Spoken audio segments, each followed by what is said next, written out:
So I turn around, and on the dial machine, like the call pad, underneath it is a little note, and not a little note, it's like a 9x11 that says, "Beware, black widows everywhere." And then there's arrows pointing to where they are nesting, and then a little line that just says, "Jerry, who's our landlord." And I was like, what the fuck? So it turns out we got black widow spiders all over our entrance gate. I've never been more scared in my life. So I spent all last night, I was up till like 2:30 looking at new apartments because I'm out of here, man. I'm jumping. Hey, watching with Dan and Tony. Hey, watching with Dan and Tony. It's like watching, yeah. Welcome to Hate Watching with Dan and Tony, a show that's about as long as it goes, and we talk about a movie that is generally proclaimed as bad. I'm Dan. All right, ladies and gentlemen, we got low energy Dan today. I'm Tony. Already out of breath. We're doing great. I was shooting one of my silly little sketches, my Death Star sketch, and I kept doing it, and every time it was different, and I'd forget my jokes, and I would just mess it up until I got one that kind of worked. Yeah. And that's how it is at this point. It's like I can't do the same thing twice ever. Your consistency is out the window. No consistency. I just go until I get someone that I take that works, and that's where I'm at. And I love it. Because I'm sure if you watched every one of these 50 last episodes of this show, is this our 50th or was the last one was the 50th? It already happened. Oh, okay. I know that. I don't remember which one it was, but it happened recently. And I looked, and yeah, we are on a year, man. We're on a year. Yeah. We got a year. It's worth the shows under our belt, and still no one cares. In fact, I think we lost my mom somewhere around like episode 22. So I think we still have my mom. My mom. All right, going strong. Going strong. So we watch movies and then we critique them horribly because we figure these filmmakers probably need that because at some point they're going to want to be going to the internet to look at what they did wrong with their films so that they, when they're so they can learn, they can fix them up again, and reshoots. Oh, perfect. Yeah. We should. Yeah. Well, let's do a take 2 on Battleship because I like the bones. I don't like the meat. Yes, I was thinking about this movie a little bit as it ended as to why it was a flop. It wasn't a complete failure because it only lost $150 million, which, but it made like $396 million worldwide. So it wasn't like Sure. It wasn't like it cost 396 and then they made 17 million. It wasn't like that crazy. And I guess they almost canceled it. And then the dude was like, "Oh, really? We're not going to give you any more money, but you have to finish it." And he figured that was the way to lose less money. That's yeah. I mean, that's true. I would assume if you're like you've already put all that money in, it's like we're definitely going to make some money. Yeah. So that's good.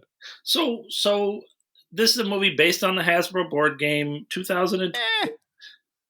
I mean, it's based on that. That's who they paid some amount of licensing money. I guess so. When you go to the Hasbro building, they were like, "Oh, we're building our entertainment thing," and Battleship is one of their movies that they could point to as to how they're building out their brands. I think they've taken this poster off the wall, Dan. I think it skips right over it. Trying to remember when I was there if they had it on the wall. I don't remember. Peter Berg, the director, who does a lot of sort of action-y movies, sort of. Well, now he does every Mark Wahlberg movie like ever. Yeah. They must be like best friends now.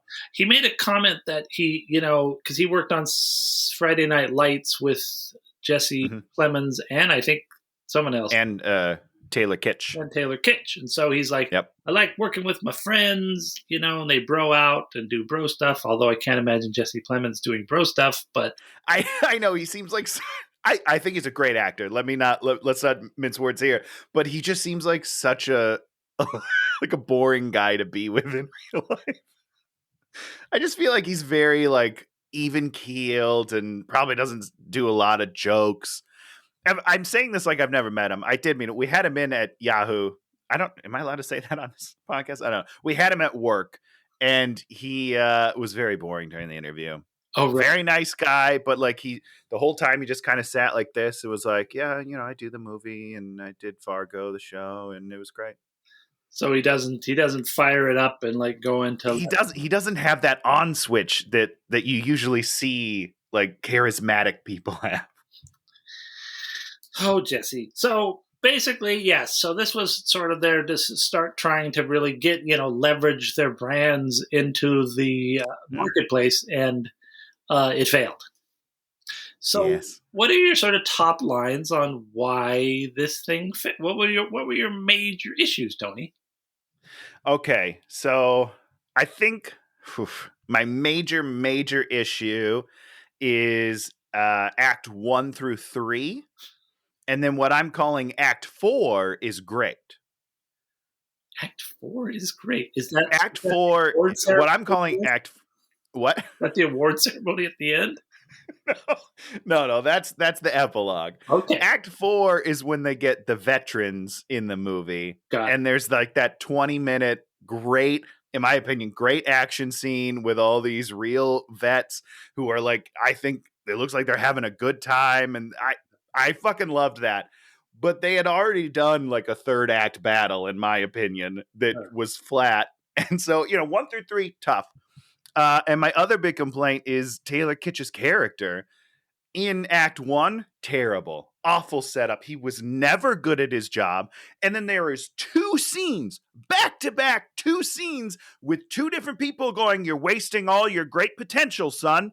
Liam Neeson does it, and then his brother does it. It's like, one, having more scenes telling me he's got potential doesn't make me believe he has potential. Show me that he can do a single thing, and then I'll buy into it. Nope. Never once is he good at his job. Okay. Ugh. Okay. So those are my 2 big things. Yeah. And my thing is, Taylor Kitsch, he can't carry a movie. He's. And I feel bad because I like him, but he just needs to be like number 3 or 4 on the call sheet. Like I do enjoy him, just not quite enough. And at a certain point, you realize in this movie, they're going to make him do the heavy lifting in literally every scene.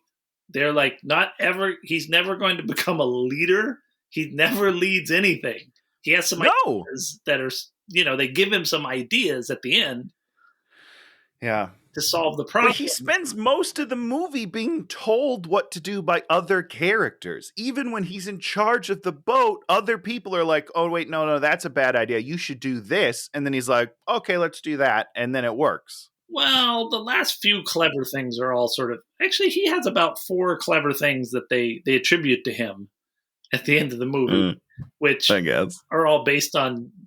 you don't believe that this character would do those clever things. Yeah, it's probably true. They're just clever things that happen, and you're like, oh, that's a clever thing. I didn't exactly see that coming, and whatever. So basically, we've got this distant planet. We send them a signal. We yell, "Hey!" at them, and then we use radio telescopes. Do you know what a radio telescope is, Tony? I have no idea, and I still don't after seeing this movie. What a radio telescope is it's this big bowl, basically, right? Sure, from like Contact. Yes. It's right? Big bowl. And then I've seen it. Has a little thing that sits up above the bowl, right? Yep. On the wires. So what happens is little signals come, and then they bounce on that bowl. And then because that bowl is shaped like this, when they bounce off, they go right up to that little center point. So like... Oh, okay. So they're built so that no matter where it hits, the angle is... Oh, that's clever. It's super clever. And so what they do is those things look out into the universe and then take in light and all kinds of different waves and energy and then measure that. And so then we can map out what's going on out there. Sure. Do they shoot beams, visible beams? They do not shoot visible. Okay. That's what I saw. I'm just curious. That's okay. not what they're there for. They're not there to shoot visible beams. They're Got it. But instead, these become gigantic space lasers that we are shooting out of the universe, and that the bad guys can also use to shoot back. Shoot back. Which is cool. Listen, it's a 2-way laser. That sounds pretty dope. I don't know anything about it. It would have been a little more make a little more sense if we'd have installed some sort of laser array, which is a thing you can Sure. do, even though lasers. I mean, I don't know how you could send a beam of information out there. I'm sure there's some way, but I'm pretty sure it's not with standing radio telescopes that are on Hawaii, Okay. that are actually on Hawaii. Sure. So we may have some super science person say, "Dan Goodsell, you're an idiot. We do use those for shooting beams out into the universe, but is it visible? Beams. I feel like encompasses like a lot of different things, like wavelengths and things like that, which I totally buy. Yeah. But like something I can visibly see from miles away shooting into the sky, I don't think that's it. It doesn't make a lot of sense. And we have this thing called the speed of light, and basically it seems very fast to us, but actually cosmically it's pretty slow. And it's slower than ludicrous speed. So Luda, you mean? that's a Spaceballs joke. Got it. Sorry. Continue. So the other sort of issue being is that, like when we have like a satellite or something out, not a satellite, when we send something out there to look at Neptune or whatever, sure, it takes like 10 minutes for that thing to talk back to us, and that's just the edge of our solar system, which is so itty bitty tiny. And I assume not where these aliens come from. No, they come from a lot further. So it's pretty absurd that we're sending a signal out and the aliens are responding 15 minutes later and then showing up 20 minutes after that. It's just, there's a lot of issues about that kind of stuff that just don't make a lot of sense. All of that, here's the thing, Dan, that's not even the part that bothers me the most about this. The thing that bothers me the most is the name. They're like, the name is Project Beacon. Yeah. Have you ever heard of a military project that doesn't have a code name? It's called Project Beacon, and then we send a beacon into outer space. Come on, everybody knows what this is. If you get a piece of paperwork where it's all redacted, but it says Project Beacon, you're going to know what it is. I was infuriated. You were infuriated by that? I was so mad that they called it that. So dumb. And of course, there's like the one scientist that's like, he's like visibly, walking around freaked out. This means they're going to see our thing and they're going to come here and, you know what we do to the Indians? We killed them. You're like, okay, that's an interesting analogy. We get it, but maybe not like tip the bit that hard. So hard. Is that tipping the bit? It's just telling the bit. Like, that's a full-on disclosure of the bit we have planned. Get ready. Let me tell you what's going to happen in this movie. The alien's going to come, and it's going to be bad news. And now you can fast forward an hour and 45 minutes, get to the end because you're all caught up. So now we meet Taylor Kitsch. He's out with Sarsgaard. They're at a bar. Hot woman walks in. He goes over, starts hitting on her in the most loutish way. It's the least charming thing ever.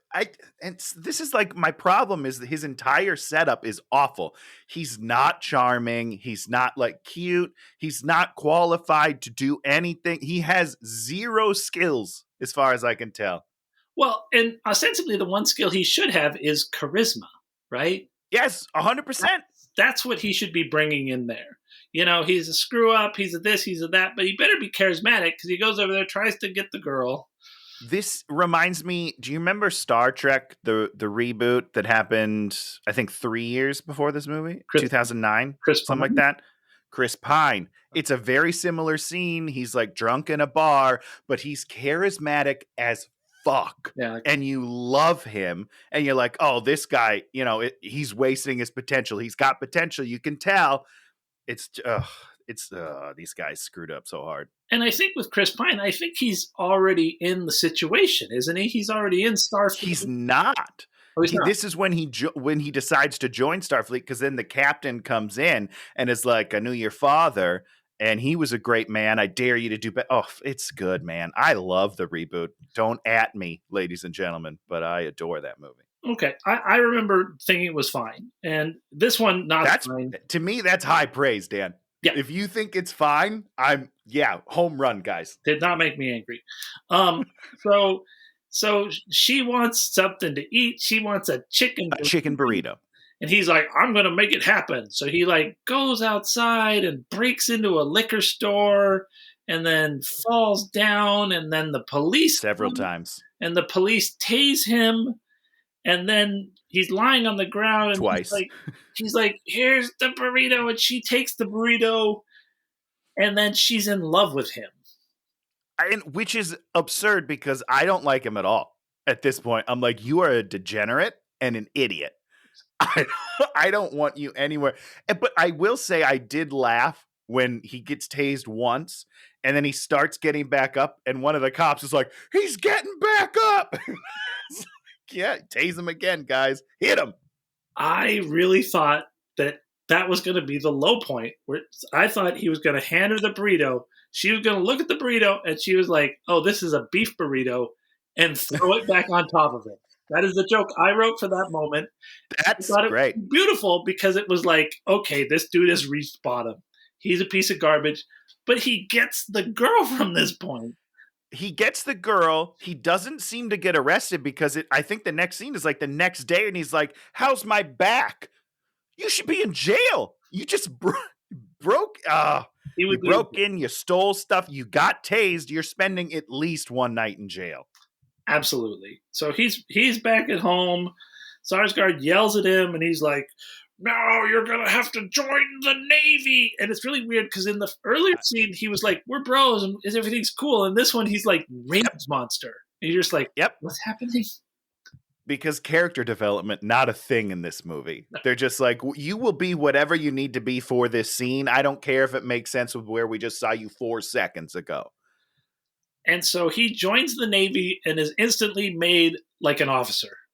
Was there a time jump that we are aware of? Did it say like 3 years later, 6 years later, maybe, when he made his way up the ranks? Ridiculous. I hate this movie. It's like 3 months later at the absolute most. At the most. But he doesn't even want to join the Navy. He's like, no, I don't want to join it. I'm not going to do that. And he's like, you're going to do it. And then he does it. Why would he do it? He's a grown adult. Why would he even do it at that point? And we all know why they joined in Stripes. In Stripes, they joined because whatever it is, I don't even, their lives are screwed up, and they're like, let's just do this, whatever. Let's just do that. Yep. They're dumped by their girlfriends. They're like, they hate their lives. They're like, whatever, let's just do this.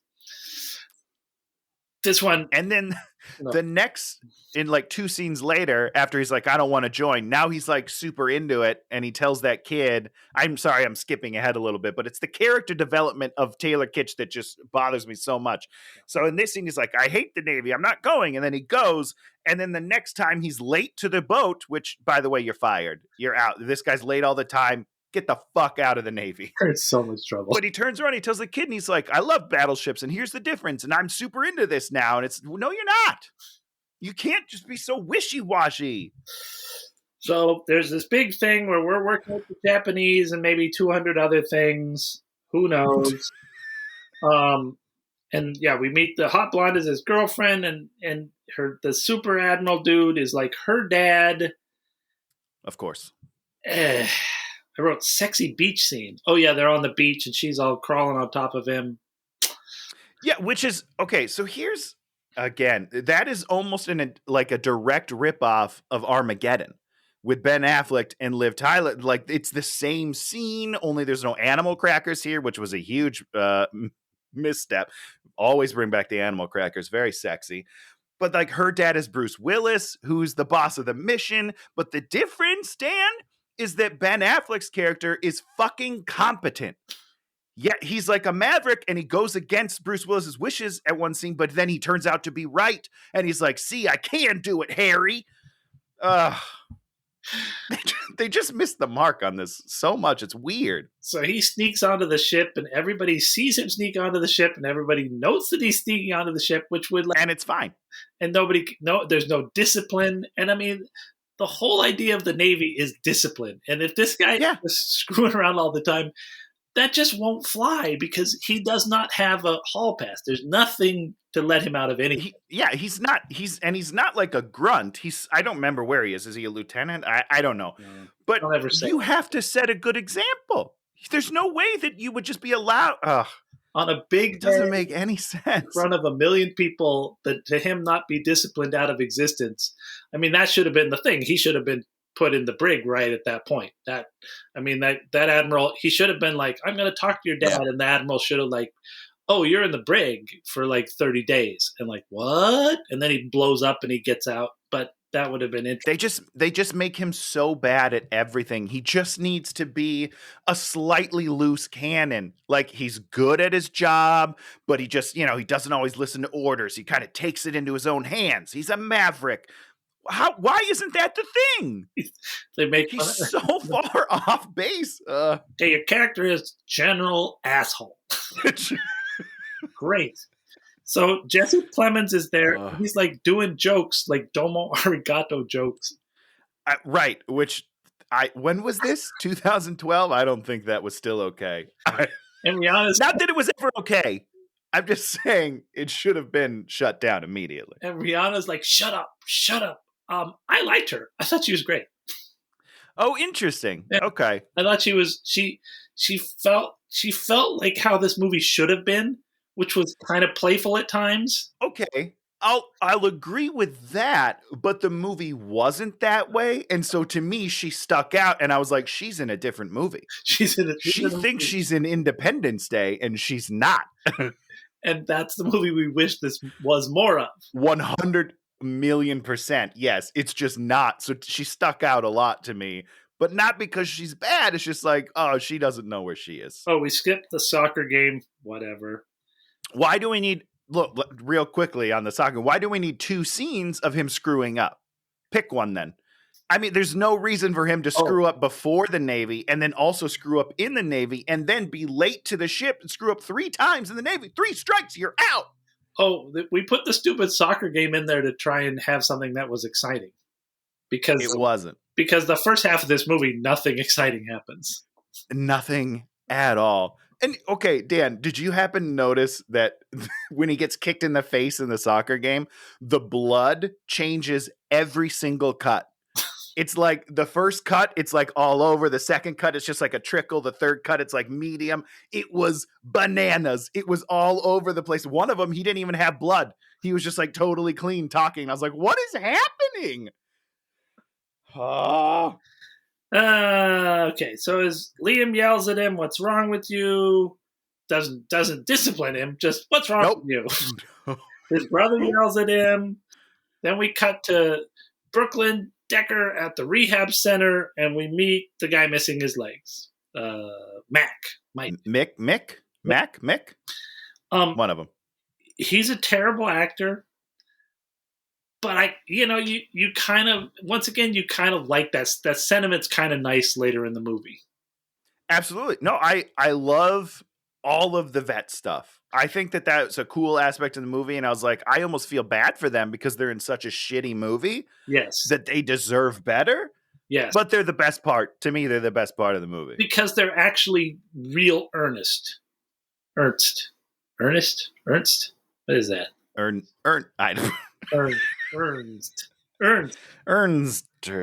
Okay, so here come the alien spaceships. They come down. One accidentally hits a satellite, which is kind of stupid. Yeah. And they're driving blind, clearly. I don't know what's going on. They don't have any space radar. They're just like coming in hot, and it goes crashing and destroys like a whole city, like whatever. And then they land, and then they somehow this alien ship crashes, and within like 30 seconds, they've tested it in China, and they know what it's made out of, and it's made out of all these magical materials that don't exist, which just... They're not on the periodic table, baby. The thing about the periodic table... Do you want me to tell you about the periodic table, Tony? I kind of do. Yeah, please do. The thing about the periodic table is atoms are made up of all these little parts, right? The protons and the neutrons and the electrons, right? Yeah, So each element has like one more of something. One more here, one more here. I believe those are called covalent bonds. They could be called covalent bonds. I'm just throwing out words I remember from I'm pretty impressed. science. I would not have remembered that word, but That's probably not what they are. I don't know, it guys. could be. So I love it. basically, it's a numbers game. So if you say, well, what's the thing that has 5 of these and 4 of these and 2 of those or whatever, and they're like, oh, that's this. So you can't have all these bonus elements. They just can't exist because Sure. there's only so, it's like you can only build so if you only have 3 Legos, there's only so many things you can build with those 3 Legos. You cannot build like the Statue of Liberty. You just can't. Well, but what if they're bringing in Lincoln logs? See what I'm saying? Okay, so now the aliens landed. They've doing the thing. They send, who do they send in the tiny boat out there? They send Rihanna, Taylor, and the sort of buff dude who kind of yeah. sort of secondary buff dude. That's and I'm going to get to the point of why my main problem with this movie. Great, I love it. Is they figure out how to mobilize the 5 main characters: Jesse Plemons, Rihanna, big dude, Japanese dude, and him, Taylor Kitsch, into every primary role of everything in the movie.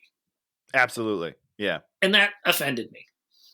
It's weird because they do have like a bigger cast of people that they kind of introduce and then just kind of drop those people a little bit, which is weird to me. I hate it. I hated it. If you're on Star Trek and you have to send the captain down on every mission, I understand that. You have a TV show, you got to put your money where your mouth is, boom, boom, boom. He's got to be at the center of every show. But, this dude is like, at a certain point, he takes over charge of the ship. And he's still like, gotta go because I gotta pick up. And also, he doesn't even realize he's taken over the ship. That part bothered me. He's like, well, who's next in line of command? You don't know? It seems like he's third in line. He doesn't know that? This guy is bad at his job. And just the idea that you're like going off of the bridge where, you have to make command decisions, man up. And just constantly leaves the ship alone. You're on your own, guys. Put somebody else in charge. I'm going out on the bow of the ship with a gun. What?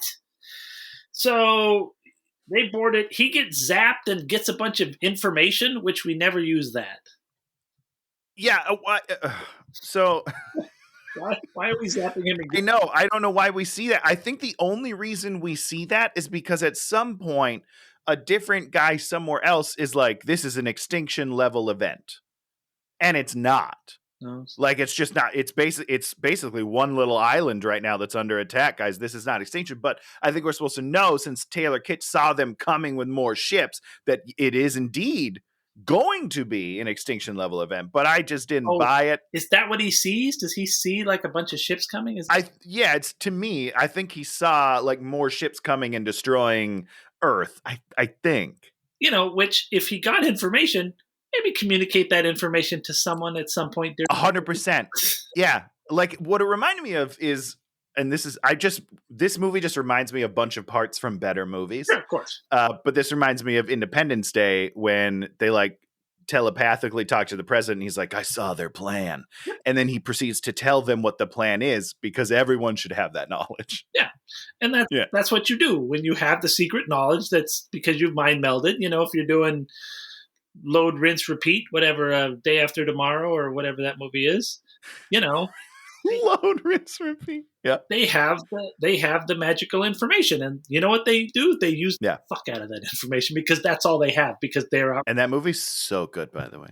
I rewatched. I was like, I need to rewatch this movie. Like after we'd watched something super terrible, I was like, I need to go see if a good movie is a good movie or if I'm just a giant asshole. Yep. And then you sit down and you watch that movie and you're like, I didn't care. Let me rephrase this. I never liked the absolute ending of that movie. It felt a little contrived and, Sure. But it's like the first 90% of that movie, literally perfect. Tom perfect, Cruise, you're like, oh my God, I do not like this guy as a person. God damn it. When he's put in the right movie, he's great. What What do you have against Tom? He's a little eccentric. Oh, all the crazy religious stuff. Oh my god. Well, sure. Yeah. Weird. Eccentric. That's what I said. No, they keep people in rooms for like 2 years. Oh, my wife was bad. Well, lock her in a room for 2 years and see how she acts after that. Like, what? So terrible. Oh. So it zaps him, and then the 3 alien boats come up, and then we have a bunch of battling where basically the aliens. There's this whole weird thing where like the aliens look at everything and are like, green light, don't kill. Red light, kill. Which I don't even understand, because at one point when the scientist, I'm jumping around, the scientist guy sneaks into the lab, the alien sees him, stops him from shaking the briefcase because I guess that's annoying, and then looks at him as like, okay, you can go with that very important piece of equipment that we definitely need to use your laser thing. Probably I was livid.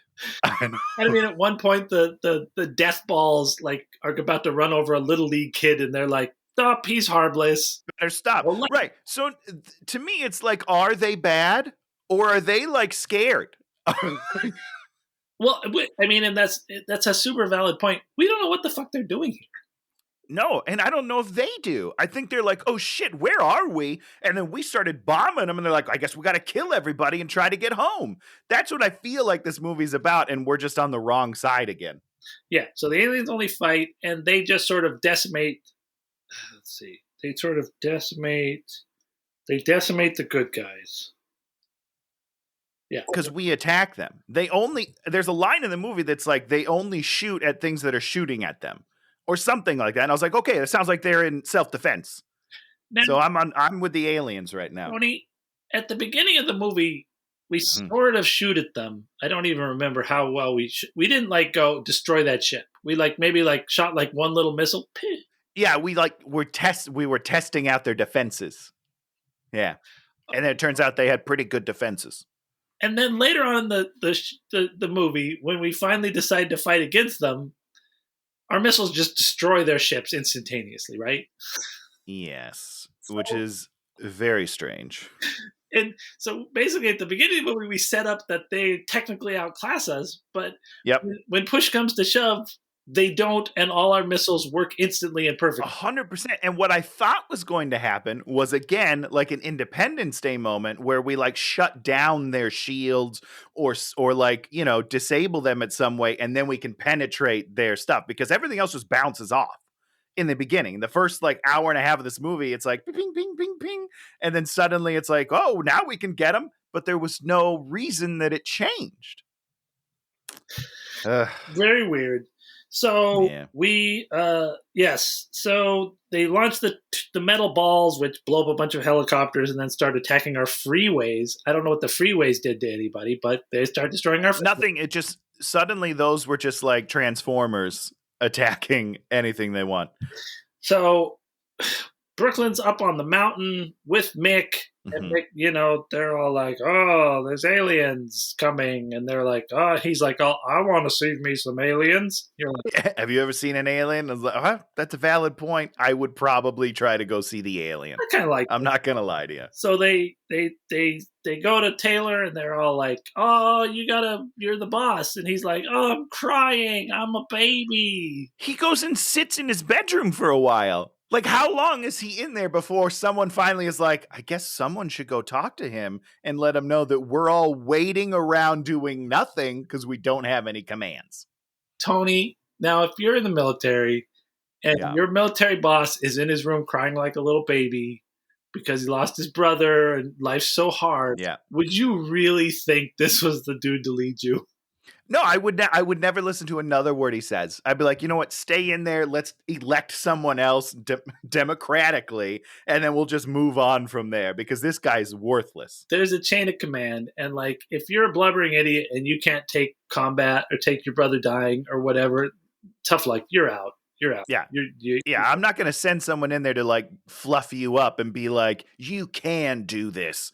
And I was like, no, he can't. He can't, guys. Leave him be. You just saw that this guy can't. You're not literally in the speech. you got to do this because you have more bars on your shoulders. No, if you have, Yeah. Nope. if you are mental breakdown, you're like, oh yeah, he's out of the running for being the boss. You're unfit. You're unfit to lead. I think there's like a term, I think, Unfit. in the service that is like, okay, you're no longer capable of leading. We have to move on. You're a jerk. I think that's what it is. Yep. You're a jerk. We're moving on. So we pull an alien out of the water, which we don't see, and then we just Nope. have one. Like, Yeah, there's no welcome to Earth moment Tony, from Independence Day. did that body look like it would float to you in that full suit armor? No, because the suit is so thick that it deflects bullets at some point, and it's heavy. He's definitely sinking like a rock. And then the last thing I want to say real quickly about the aliens is if you're going to make them so close to human, So close to human. don't CGI everything. Porcupine. Just put on some practical effects, put on some prosthetics and make him look a little weird because it looks stupid. When he gets the teeth knocked out later and he's like rubbery and oh my God. So bad. So they take his helmet off, then he wakes up and starts beating people, and then they come and pick him up because they're no land left behind. And yeah, because they're better than us. They don't shoot everybody in the room that's messing with him. Nope. They just take him and they're like, oh. They leave everyone alive and just take their man back. Again, I don't think these aliens are here to fight. I think we're doing the fighting. They're just trying to get home. They're a good species trying to get home. And I mean, maybe that's what this whole movie is maybe they got stranded here and they just are trying to call their thing back to its rescue mission. And that's what I'm saying. This is E.T. gone wrong. I think you got it. And you see, and we're so stupid, we think that we called them here. But the truth of the matter is this was they just got lost. They got lost. Yeah. They just kind of crashed and they're like, where the fuck are we? People are shooting at us. We got to get out of here, guys.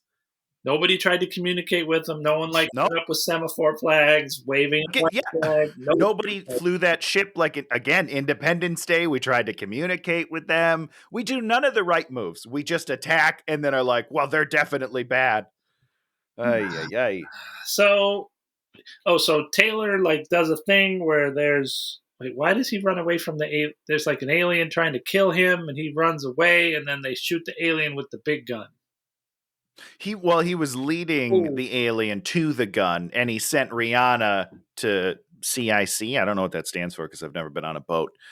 But yeah, he's leading it to the gun to blow it up. The rescue ship left one dude there to do something. I get maybe to fight. I don't know. Or maybe he's trying to communicate. We never try. He just runs and he's like, well, I'm coming with you. I'm coming. Hey, wait up, guy.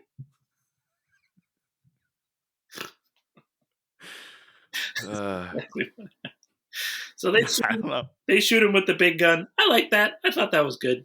I'm like, okay, that was a cool move. It was a cool move in a movie without a lot of cool moves. It was a cool move. So we're back on the mountain. They see some aliens. They hook up with the stupid science guy who's stupid throughout. I hated him. He's like the most science guy ever. He's like, oh, science guys, oh, I don't care. Let them destroy the Earth, because whatever, I gotta live because I'm a science guy. You're like, what the fuck are you talking about? Science guy. Oh, I hated him. And then they figure out that they lost their comms chip, so they're trying to do their comms through our comms. Okay, that's a good idea. So I mean, it's their only move to get off of our planet peacefully. Peacefully, but we're not going to allow that. We're going to kill them all. You're damn right we are. You can't come into our yard. We're going to steal. If that was it, this movie is we're going to kill them all and steal their technology because we want their technology. I'm like, that's human beings. That's human. Right? Like, I get it. I buy into that 100%. So we're bad people. Jesse Plemons gets the helmet and he goes, sunlight. When he brings the picture to Taylor Kitsch and he's like, this is my pet lizard. They have the same eyes. What? What are you talking about? They grew up in the same neighborhood. Same eyes. I don't even understand what that means. So weird. Uh, So we find out that this certain satellite only goes every 5 hours, so we have 5 hours left of the movie, even though no. that seemed to be like at dusk, and then we have to do the thing like 12 hours later, like after the whole night. I don't know. It seemed very. Yeah, I don't know. So no one can. They even messed up your favorite clock scenario. That's the best part of this movie is they set a clock, but they didn't know how to set it. They were like, I don't know how to work the clock. Just say it and we'll be fine. And like the 5 hour clock is kind of a useless clock. It's a long clock. We got a lot of time. Independence Day is like, we have 45 minutes. We gotta go. We got 5 hours. Take some time. Walk up a mountain, Take 5. down a mountain, hide in the bushes, all good. So this was the one part I kind of liked is the Japanese guy. We track your boats with water displacement using the tsunami thing, and they're all like, you should have had everybody go like, whoa, okay, because you and I got that instantaneously. Yep. But they treat everybody that's on the boat. They're like, no So way, stupid. nope, Yep. can't do it. Nope, you. It's a cockamamie idea. Like, what are you talking? No, that's very smart. It's very smart. And we're not tsunami experts in any way, shape, or form. And we're like, okay. And so then Taylor's like, put him in charge. And he's like, wait, what is. Yeah, he's like, my seat. Well, Captain, my seat is your seat. Now, my question is he giving him solo captainship, or are they like co-captains now? Are they going to share the captain chair? I don't know. It's very unclear. Just seems like Taylor Kitsch wants to run away from responsibilities. Like, oh, you had an idea. You know what? You take it. I'm going to go back to my room, cry a little bit more, maybe write some poetry, and I'll be back in an hour. So we know that. Okay, so we'll do this. We'll do this. Well, we did the sneak into the thing to steal the briefcase. Whatever, stupid. Yeah, Now dumb. What? Now we'd have the actual battleship part of the movie, where like we have a screen and we have where they are, and then we shoot missiles at those things until we actually hit them. Okay. Yeah, I mean they did it wrong, but other than that, it was fine. How did they do? Because so they waited for that buoy Yeah. to sink. And it's like, no, you have to anticipate. So you follow the pattern and you shoot one ahead of them. Because if you fire when they're already at the buoy, they're moving. You're not going to hit them, guys. That's not how it works. You mean they should have done like a whole anticipatory thing that was like, it was on quiet on nails, and they're all like, he's like, oh, go now. And then he's like, we missed. Okay. Right, because they changed direction a little bit. So now we got to follow that. We got to figure out their pattern. No. We just wait for them to land on a buoy and then sit there, apparently. Yeah. So we don't have this really tense, sweat pouring, quiet moment where everybody's like, okay. Fight! No, it's all like,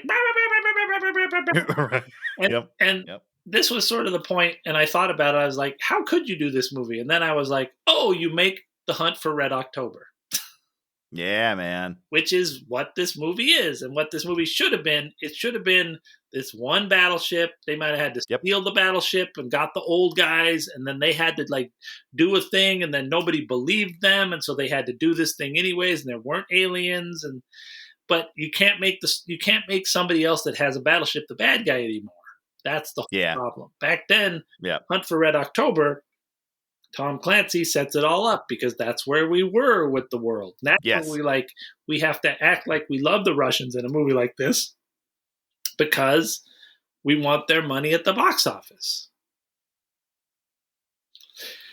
So which we do. I mean, they needed the overseas money for this one, especially because we didn't go see it. So they figured out, they blow up 2 of the ships, then the 3rd ship starts coming, and then they're like, okay, we'll go into the reef, and then we'll come this way, and then they come around, and then they're Taylor and because the Japanese guy's the greatest shot ever too, somehow. Because he learned it at summer camp? Dan, if you go into the military, don't you have to do weapons training? Maybe not in the Navy. Maybe just learn how. Really? You think so? I mean, I don't know. I don't know what boot camp is like for the Navy. but I just imagine you do have to do some sort of Yeah, munitions training. probably mostly swimming. Do you think so? They tie like bricks, and then you gotta tread water. You go down in that diving suit and have to hand to hand with an octopus and shit. I think that's what the Navy's all about. Whoa. Oh You gosh, gotta like shoot the dart, the underwater gun that shoots an arrow.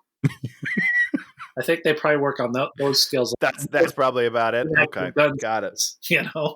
I love the Navy. The Navy's great. Oh, it's so bad.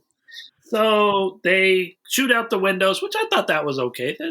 I wasn't expecting that. I was like, why are they sitting on the front of the thing with like the guns? And then I was like, oh, I thought that as well. And then when they shot the windows out, I also thought, why aren't those aliens in their suits? because They're still on Earth, right? Like, no, I don't know. they're inside their thing, and there's sunscreen on the I just feel like that's a bad plan. If you're on a different planet, you should just be suited up. Just suit up the whole time, guys. No, like when you see No? NASA astronauts in the spaceship, they're not wearing those helmets all the time. They're not. I guess you're right. You get sweaty, you get like astronaut pit, it's not good. Do lizards sweat? Real question. I don't know. Well, I think lizards regulate a lot of their heat through their tongues. I think. Oh, so you wouldn't want to have your mask on because you gotta let it out. All right, there you go. You solved it. They probably also regulate their heat through their goatees, their spine, their porcupine quills that are on there. Just real ugly. We never punched a guy in the quills and like got hurt. Nope. Never happened. Nope. Never happened. You got a guy with porcupine fucking quills and nothing happened to him. What the fuck? That's kind of lost. Come on, Pete Berg. So then the bouncy balls come and they eat the whole ship, and Rihanna has to save Jesse, and then they the two of them are climbing up the ship, like in whatchamacallit, Titanic. So climb. Oh yeah. Oh Jesus. They get to the top, and then he says, "We got to jump." And then seems like a bad idea to me. He goes, "We got to jump." Then we cut, and we see everything explode. And did we see them jump? I think you saw them like start the jump, but it's like a cutaway, so you think that they did jump, but they're like, it's too expensive to show them go all the way down to the water. Let's just skip over that part. We're already at 300 million. We got to cut corners where we can, guys. So we're wet. We're going home, and then they're all like, "Oh, there's one ship left in Hawaii." Which, of course, doesn't make any sense. There's always extra ships, but whatever. Well, I'm sure there is. But are they still in the bubble? Was there a bubble?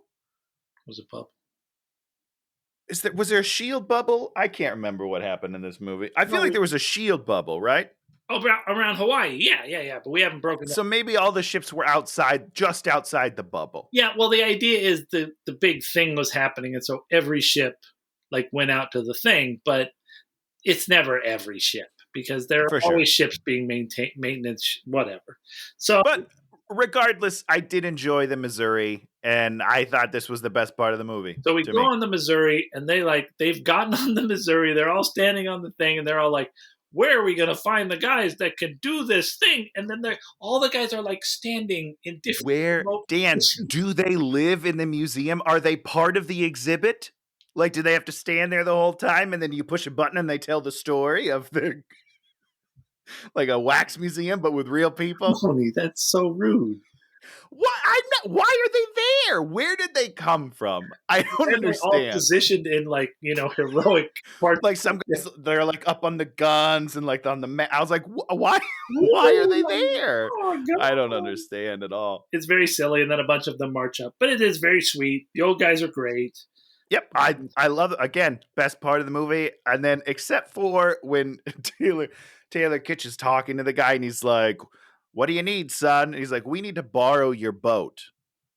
No, you need them to crew the boat. You're not borrowing it. I wish that the old dudes would have been like, "Okay, cool. Here's the keys. Good luck, you idiot." He should have called him the idiot that he is and not bowed down to him because chances are those guys they're all inactive military, but they probably, a lot of them outrank him. Oh, I would imagine 100%. because Yeah, definitely some of those guys are officers, and they would absolutely outrank him, and they would take charge of the ship because that's the way a freaking ship works. You wouldn't be listening to 100%. this Yeah, idiot. and I would have loved that. So there they go. They actually said a few things that made the Dan Goodsell line man happy.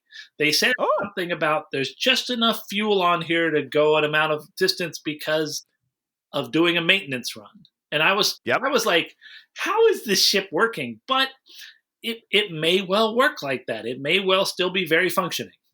And you want to, in my honest opinion, I would assume one of the vets was like, "Hey, Pete Berg, why is the ship running?"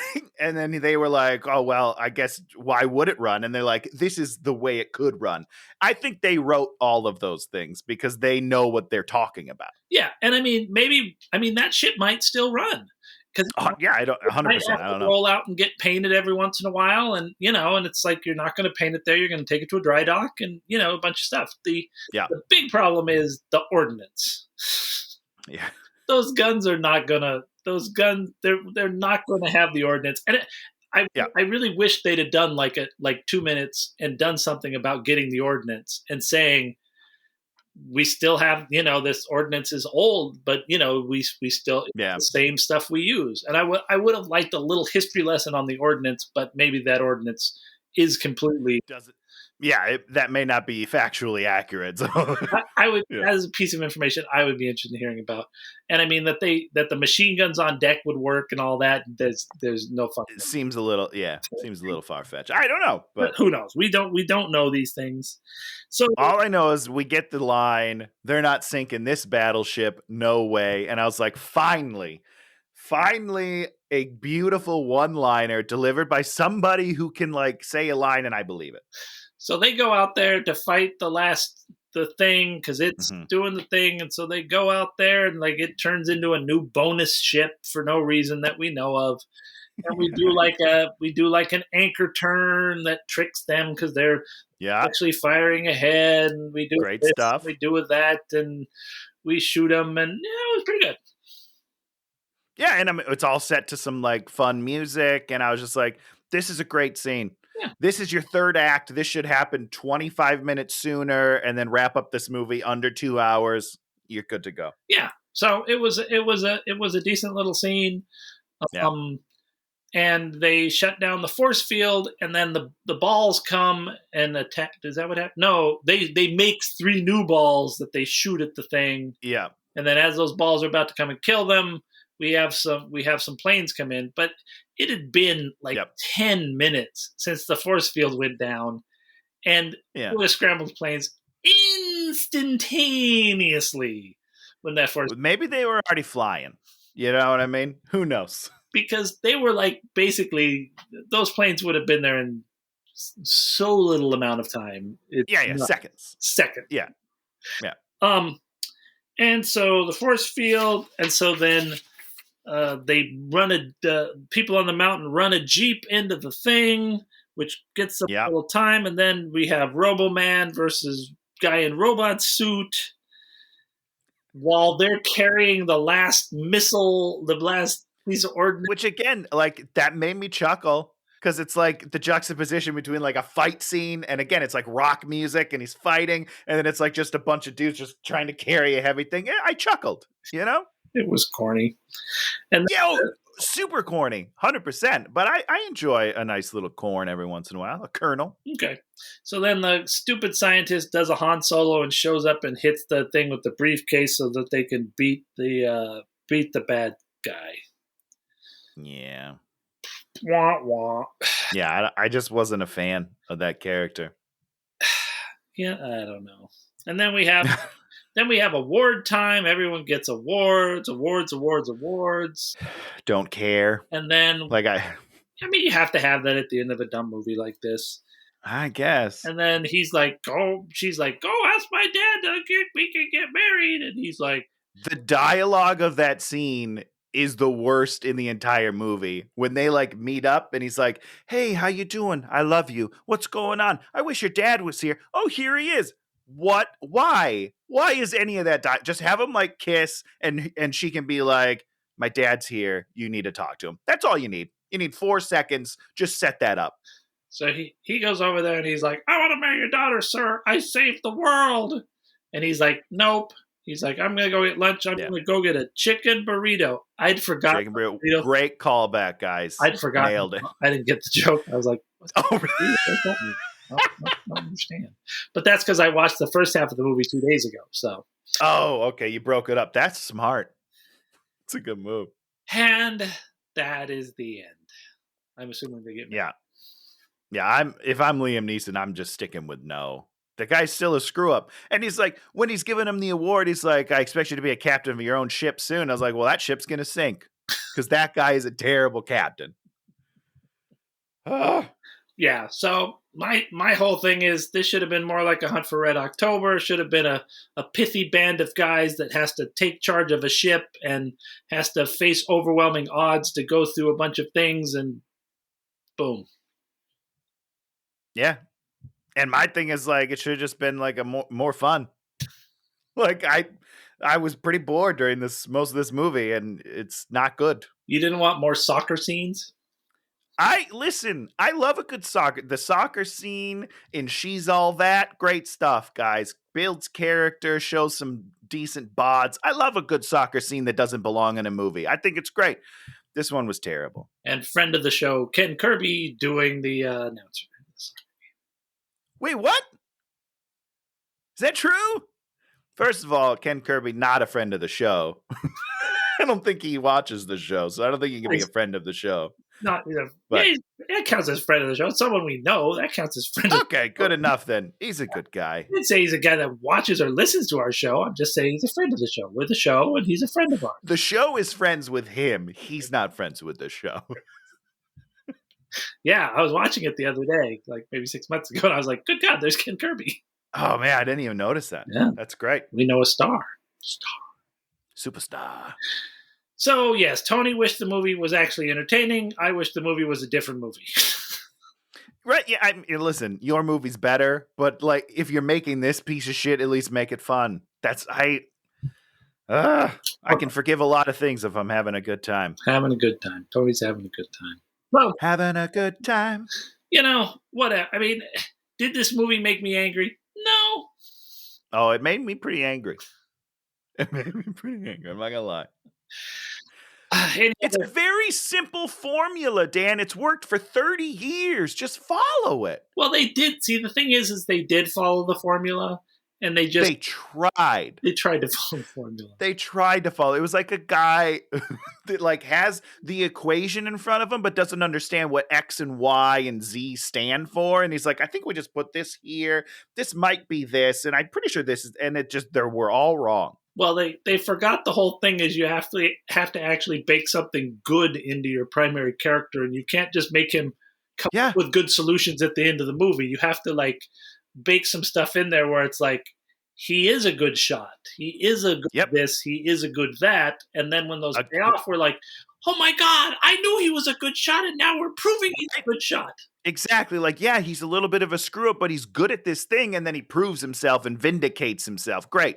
That's like Will Smith, Independence Day. He's that smart ass, cocky, maverick guy. Top Gun. Same thing. It's all over the place. It's everywhere. All of the ones that work have that formula. Just do it. Randy Quaid. He's crazy as a bat, and he will be the world's best. Randy Quaid, man, I cry every time. I'm back. Tears. Love it. So good. This movie sucks. Not a lot of crying in this movie about the... I mean, I cried a little bit, but not for the right reasons. You know what I mean? There it is. So now we talk about something we've liked this week. I get to go first because I'm a winner. We started watching this show, The Stranger, on Netflix. It's a British show from 2020, and it's sort of about blackmail. And it's sort of all these different storylines that sort of weave together.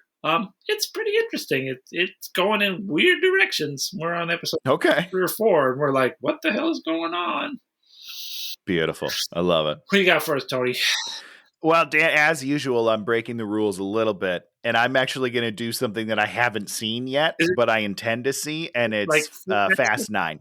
What? Oh, Fast 9. Fast 9 came out in theaters yesterday. Yeah. By the time this comes out, it'll have been out for a month. So if you haven't seen it, when this comes out, you better get off your ass and go see it. Support theaters again. We're open. Let's do this. Fast 9.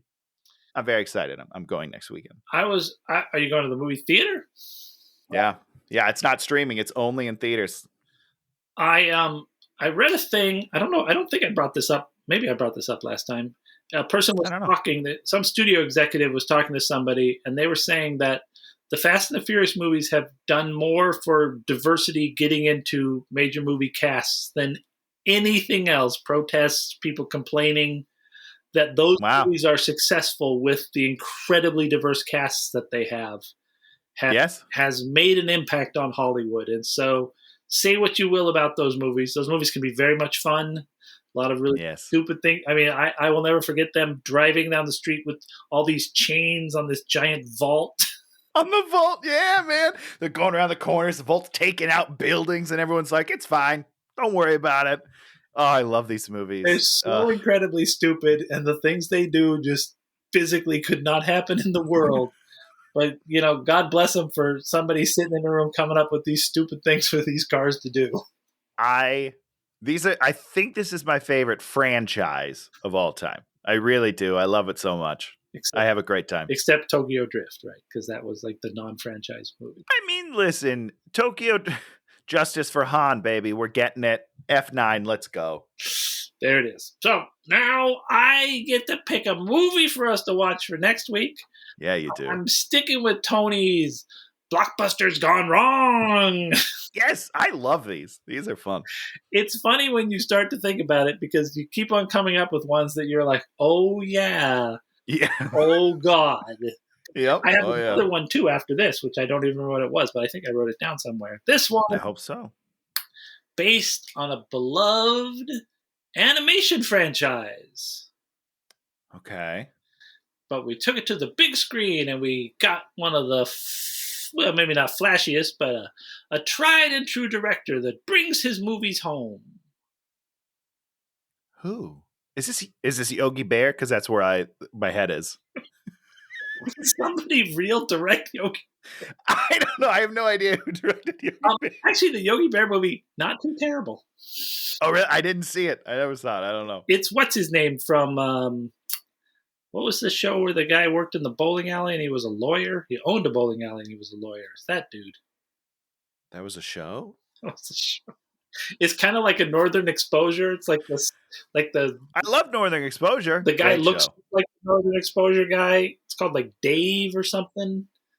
Okay, I have no idea. I can't think what that show's called, but that's the dude. Yeah, it's actually pretty good. Okay, not terrible. Maybe I'll see it. You probably. But that's not this movie. No, M. Night Shyamalan, the director. Oh God, is this The Last Airbender? The Last Airbender. Ooh. I was watching a thing and Dev Patel, who's in this, was talking about being in it, and he's all like, after this, I sort of stopped looking at major studio movies because of... Which is probably the right call. And I love Dev Patel. I think he's great. He's great. So he's very smart. And I mean, that's you know, that shows you what a real actor he is he like took this punishment and then didn't destroy He's like, career. Yeah, I don't need the paycheck like that. Like, I'm going to do real work. Something I can be proud of. I have never seen this, Dan. I am nervous. Have you watched the cartoon? Have you seen the cartoon? I've seen like bits and pieces. I've never sat down and like followed a story. But I know what it is, and I've gotten the gist. I started the cartoon about halfway through. I watched the whole thing. I love it dearly. Okay. I went back and watched the entire beginning, and then I think I watched the whole thing again, which for me is insane. Rarity. It is one of the great animated character pieces. The characters are incredible. The storytelling is incredible. The building is incredible. That cartoon is one of the greatest things. I haven't watched all of Legend of Korra. Legend of Korra was great too. Not as good just because some of my favorite characters anybody has ever made in anything are in The Last Airbender. Wow. So you would say you would like it better than, say, a Pokemon? What about a Pokemon? which is my favorite animated Oh, series. sure. Is there an animated? Oh, you like those shows? You watch those? Yeah. Gotta catch 'em all. Pokemon. Those are not good shows. This is a good show. Ash from Pallet Town. Oh, I love it. It's so good. Those the weird twins. All those shows. I've watched some of those. They're very silly. No, Yes, this yeah. thing has plot and it has character. This is like a real. How does it? Okay, in a real question, how does it? Have you watched Dragon Ball Z? No. Okay, I got nothing left. I'm just gonna have to watch some of the cartoon from the beginning and get an idea. The Earthbender Toph, who's blind, she goes through all sorts of stuff and it's great. And Sokka, the one guy who doesn't have powers.